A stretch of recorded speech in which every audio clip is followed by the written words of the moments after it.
Individual की problem study करनी है, इंडिविजुअल की प्रॉब्लम स्टडी करनी है, एक सोसाइटी की प्रॉब्लम स्टडी करनी है और पूरी कंट्री की प्रॉब्लम स्टडी करनी है। ये 3 लेवल पे हमें इकोनॉमिक्स में प्रॉब्लम स्टडी करनी है। ठीक है, समझ आया?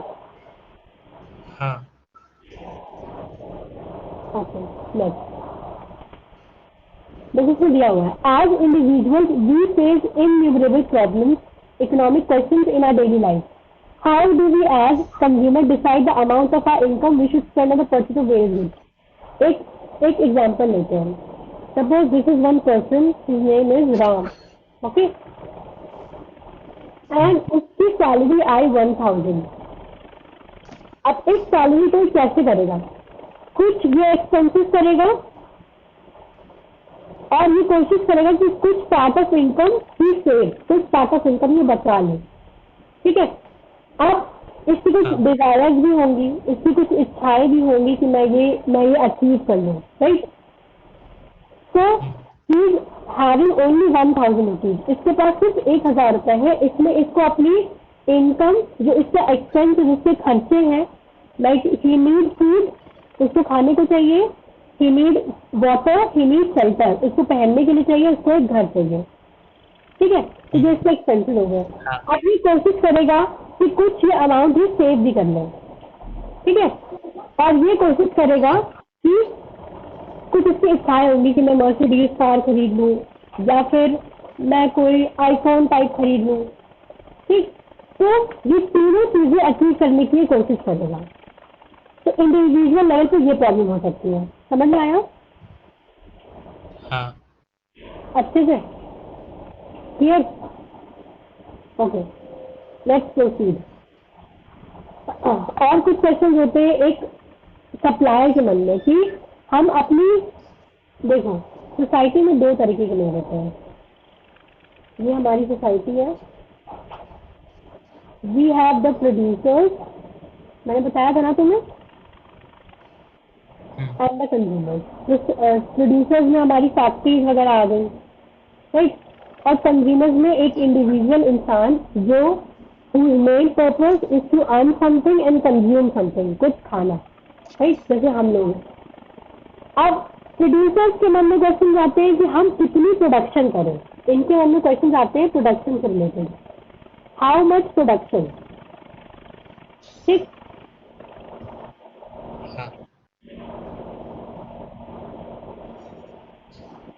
अब सपोज कोई प्रोड्यूसर है, ठीक, ये प्रोड्यूसर है, इसने लास्ट मंथ में 1000 का प्रॉफिट कमाया था।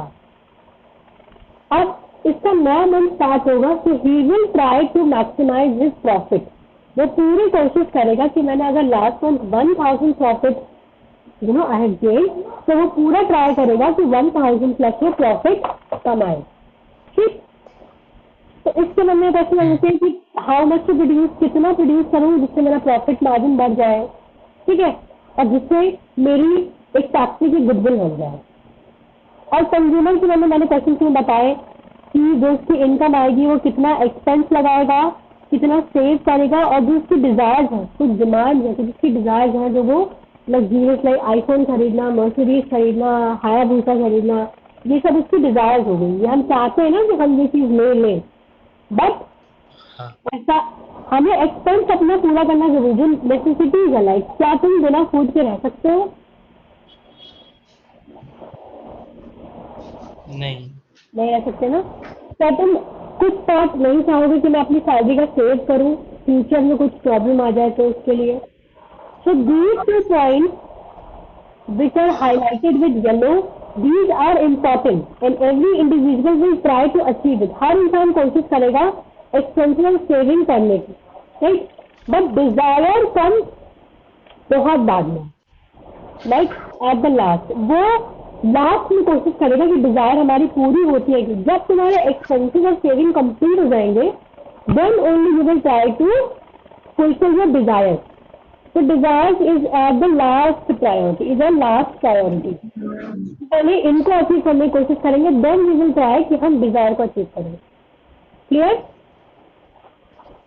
हाँ। Any confusion? No.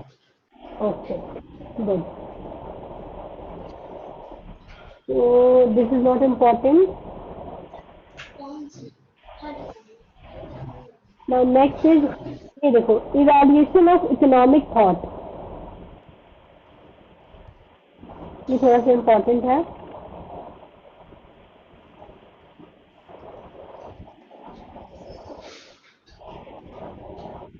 It is important to understand how economics has developed as a discipline. देखो इवैल्यूएशन मीन इसकी स्टार्टिंग, इवैल्यूएशन मीन क्या होता है कि ये इकोनॉमिक जो थॉट आया, इकोनॉमिक सब्जेक्ट बना, इसके पीछे किन किन का हाथ था. देखो तुम्हें मैं एक चीज बता दूं, the father of economics is Adam Smith. कौन है फादर? ओम, हाँ. You are not focusing. नहीं, आपकी आवाज थोड़ी धीरे आ रही थी तो हेडफोन लगाया है. अब आइए. हाँ. ओके, मैंने बोला father of economics is Adam Smith. Adam Smith कौन है? Father of economics. देखो फादर वो होता है जिसने पहली बार किसी चीज का इवैल्यूएशन किया, किसी चीज की स्टार्टिंग करी. लाइक हमारे फादर है, उन्होंने हमें बनाया. तो एडम स्मिथ ने इकोनॉमिक्स के ऊपर बहुत काम किया and he has given so many theories. उन्होंने बहुत सारी थ्योरीज दी. चलो अब यहाँ पे आते हैं. It is important to understand how economics has developed as a discipline. कैसे बना, ये एक अलग से सब्जेक्ट कैसे आया ये समझो. Economics questions are as old as mankind.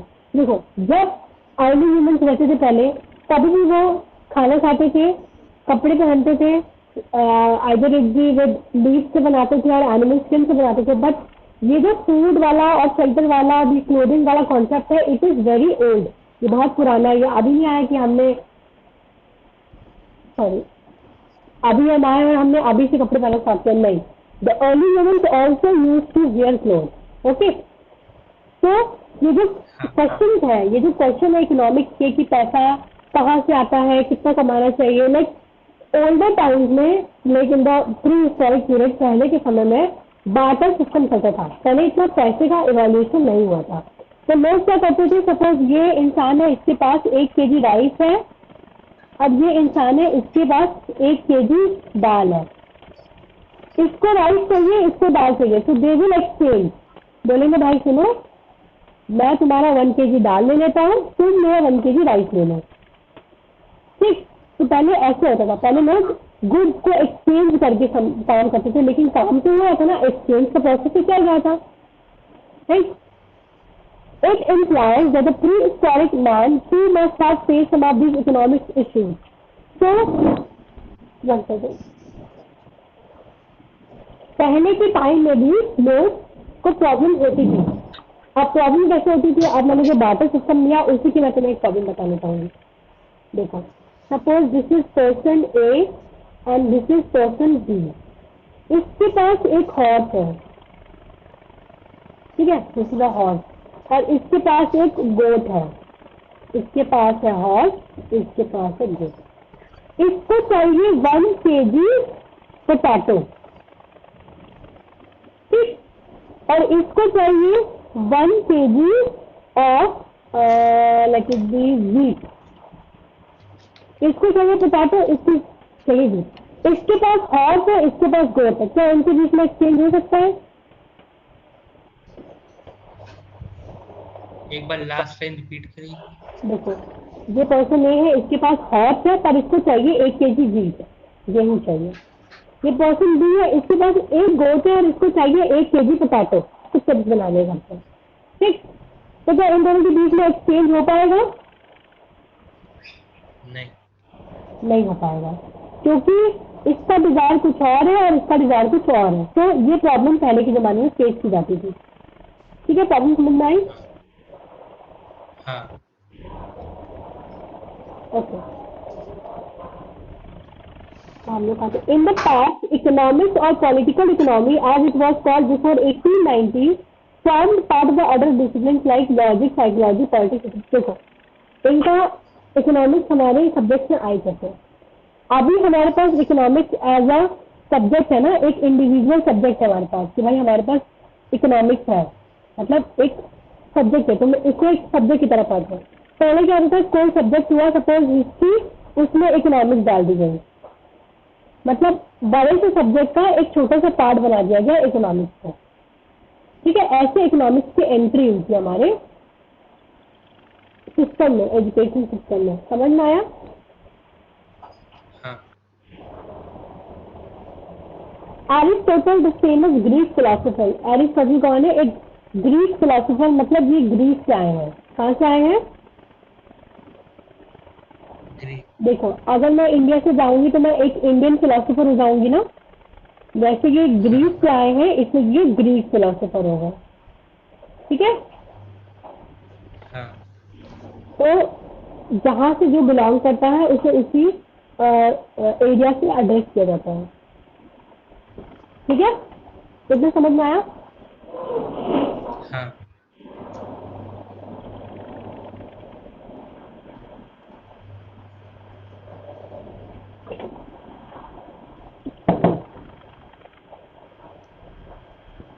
384 to 322 BC, मतलब ये इनका टाइम पीरियड दिया गया। BC मतलब होता है बिफोर क्राइस्ट। बीसी मतलब क्या होता है? Before before Christ. क्राइस्ट। ये टाइम पीरियड है, इसमें पढ़ा होगा। हाँ Okay, let's start.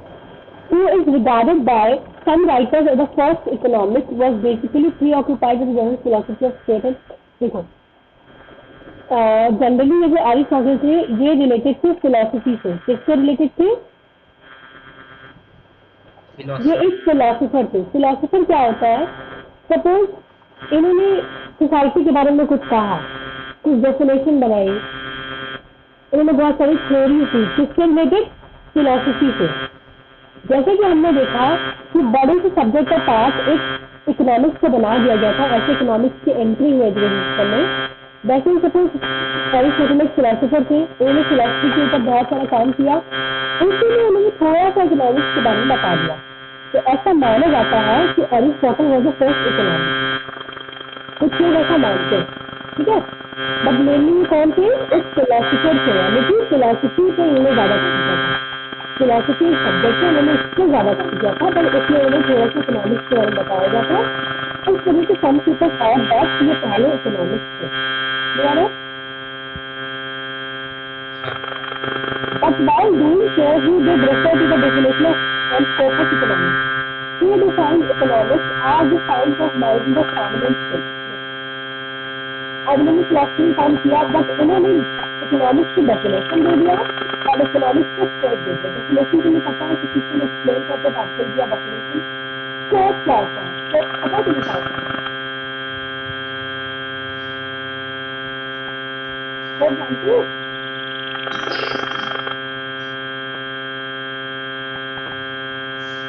हेलो, हाँ। तुम्हारा फोकस क्या है?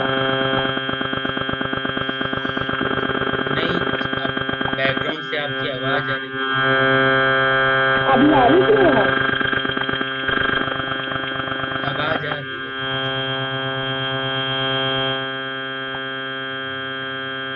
स्कोप मीन्स होता है कि इसका दायरा कितना है, इसका लिमिटेड एरिया कितना है। ठीक है, स्कोप मीन्स क्या होता है? to which extent it is occupied, कहाँ तक जाता है, इसका दायरा कितना है। समझ आया? आपकी आवाज क्लियर नहीं आ रही। अभी आ रही है? आ तो रही लेकिन क्लियर नहीं है, पीछे से आवाज आ रही है कोई। और आ रही है? हाँ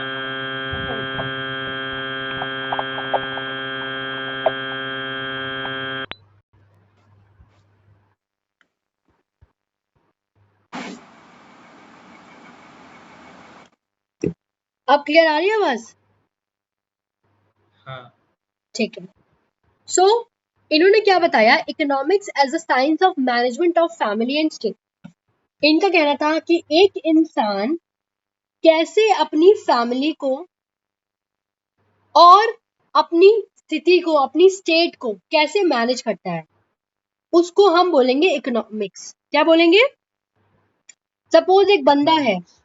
उसके पास 10 रुपीज है, 100 रुपीज है मान लो, इस 100 रुपीज में उसे लाना क्या है, उसे लाना है अपने घर के लिए, अपनी फैमिली के लिए ग्रोसरी यानी कि राशन, और उसे अपने लिए एक चॉकलेट खरीदनी है। तो इन 100 रुपीज को वो कैसे मैनेज करेगा कि वो अपनी फैमिली के लिए ग्रोसरी भी ले आए और अपने लिए चॉकलेट भी ले आए? इसे इकोनॉमिक्स कहेंगे। ऐसा किसने कहा था? एडम एरिस्टोटल ने। ओके, एरिस्टोटल। एरिस्टोटल ड्यूरिंग द, इतना समझ में आया? हाँ, during the ancient and medieval times economics developed as a science of statecraft. अब देखो, तुमको पता है एंशियंट टाइम क्या है?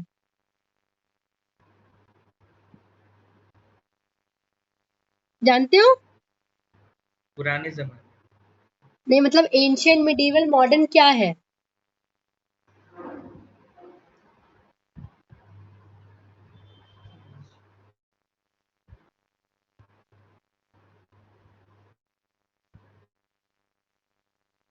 मैं बताती हूँ तुम्हें, रुको। स्क्रीन दिख रही है? वो डेफिनेशन ऑफ इकोनॉमिक्स पे है अभी, एक फ्री मिनट, से शायद। कोई ब्लैक स्क्रीन दिख रही है? नहीं। रुकना।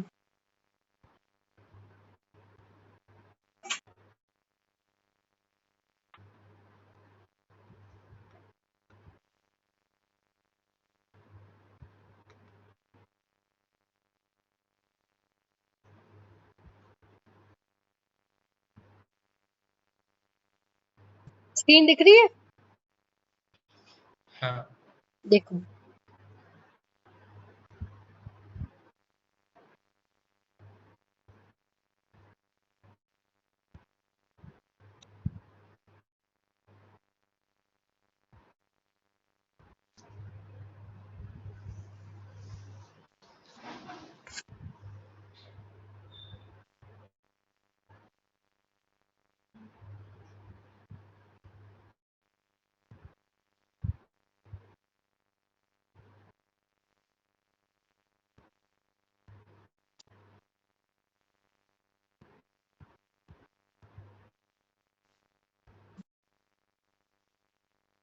देखो, एंशियंट हिस्ट्री वो होती है जिसमें हम पढ़ते हैं कि अर्ली ह्यूमंस कब आए, ठीक, और जो मुगल्स, दिल्ली सल्तनत, ये सब इन्होंने कब रूल किया और कब तक इनका क्या चला,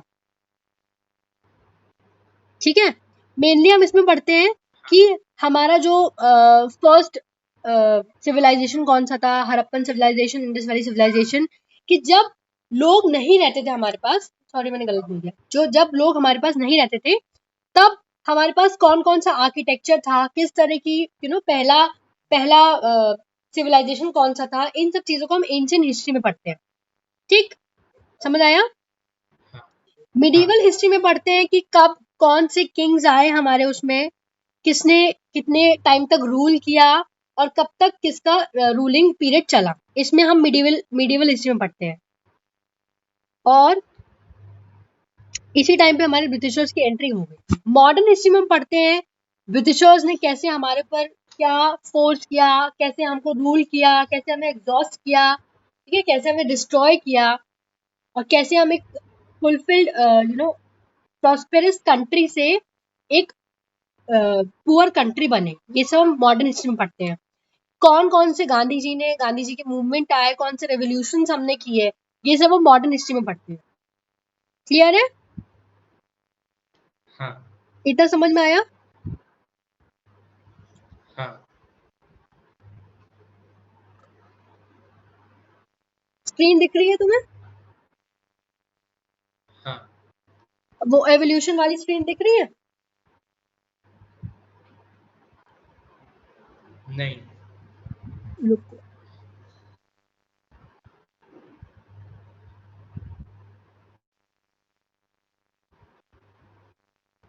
आप दिख रही है? हाँ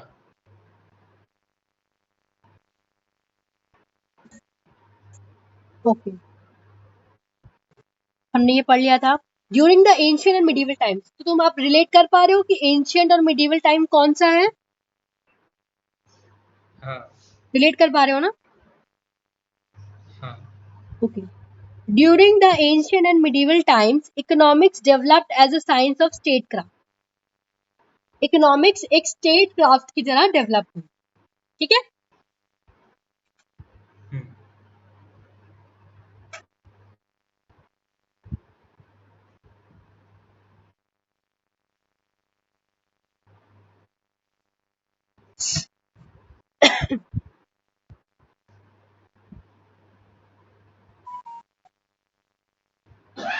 देखो, स्टेट क्राफ्ट का मतलब पता है?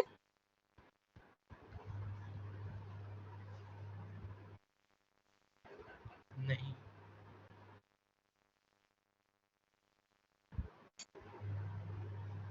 देखो, स्टेट क्राफ्ट वो स्टेट होती है जब लोग लोन्स वगैरह लेना, ट्रेड करना, ग्रांट्स, इन्वेस्टमेंट्स, ये सब चीजों में इन्वॉल्व होते हैं। मतलब कि जब लोग थोड़े से फॉरेन पॉलिसीज की तरफ मोल्ड होते हैं, मीन्स लोगों को पता होता है इन्वेस्टमेंट कैसे करनी है, लोन कैसे लेना है, और दूसरों को ग्रांट्स कैसे देना है, इन्वेस्टमेंट कैसे करनी है, ये सब चीजें जब हम जब ये एक स्टेट आ जाती है, जब ये एक वो आ जाता है, पीरियड आता है इकोनॉमी में, तो वो होता है स्टेट क्राफ्ट।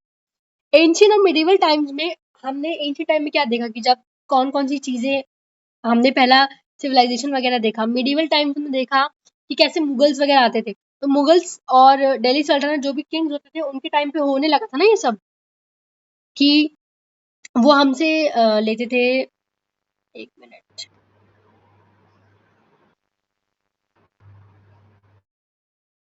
वो हमसे टैक्स वगैरह लेते थे ना। सो एंशियंट और मिडिवल टाइम में हमारी किसकी किसकी एंट्री हो गई थी? इन्वेस्टमेंट करने की, लोन देने की, ग्रांट्स देने की, लोन लेने की, और ट्रेड करने की। स्टेट क्राफ्ट ये पीरियड हुआ, समझे? हाँ तो एंशियंट मिडिवल टाइम में इन्वेस्टमेंट होने लगे थे, लोन लोगों को मिलने लगे थे, ग्रांट मिलने लगे थे, और ट्रेड होने लगी थी। इस चीज की एंट्री हुई थी।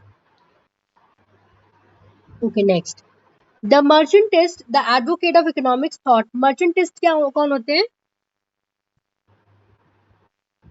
मर्चेंटिस्ट जानते हो? हाँ, वो जो शिप्स पे सामान वो जैसे हाँ, एक्सपोर्ट वेरी गुड। करते हैं। तो जो डिपोट और लोड करते हैं सामान शिप्स में, जो सी से रिलेटेड होते हैं, वो होते हैं मर्चेंटिस्ट। ओके। The हाँ advocates of economic thought which prevailed between the 16th and mid-18th centuries believed that wealth was of paramount importance as a means of making a powerful state. तो मर्चेंटिस्ट को ये लगा कि भाई वेल्थ, पैसा बहुत जरूरी है अपनी स्टेट को पावरफुल बनाने के लिए। इनको ये समझ में आ गया था कि money is everything, money is very important to make yourself and your state powerful. तो इन्होंने समझ लिया था कि मनी बहुत इंपॉर्टेंट, ठीक है?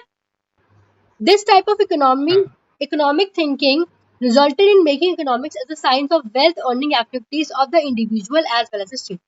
इस तरह की सोच ने ही इकोनॉमिक्स को एक साइंस ऑफ वेल्थ अर्निंग बना दिया, मीन्स पैसा कमाने की एक साइंस, ठीक है? वो बना दिया जिससे लोगों को समझ में आया कि हाँ भाई मनी तो इम्पोर्टेंट है, money is important for to make our welfare, to make our society strong, and to make ourself strong. हमारी स्टेट को पावरफुल बनाने के लिए और हमें खुद पावरफुल बनने के लिए पैसा जरूरी है, ठीक? Economics became a science of wealth much more clearly in the hands of classical economist. जो पुराने ट्रेडिशनल इकोनॉमिस्ट थे, जो पहले पहले आए थे, उन्होंने एक साइंस ऑफ ये बना दिया था कि भाई पैसे की बहुत इम्पोर्टेंस है। वो ये मानते थे, ट्रेडिशनल इकोनॉमिस्ट जो क्लासिकल इकोनॉमिस्ट थे, वो मानते थे कि wealth is very much important. Economics को इन्होंने देखो, जब कोई चीज किसी हमने देखा कि एक बड़ा सब्जेक्ट के अंदर थोड़ा सा इकोनॉमिक्स को डाल दिया गया, फिर धीमे धीमे ये सब्जेक्ट बड़ा बनने लगा, इसकी लोगों को इम्पोर्टेंस लगी होगी, तभी तो इसको एक पूरा एक सब्जेक्ट बनाया गया है कि नहीं?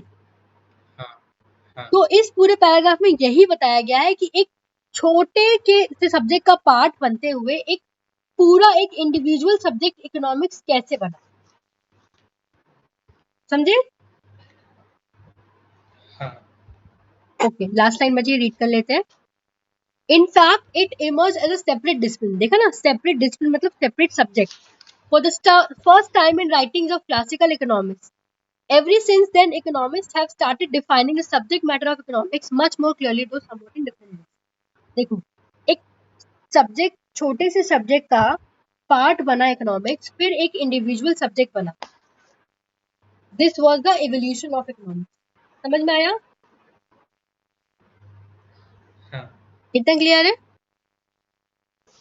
हाँ 1 सेकेंड.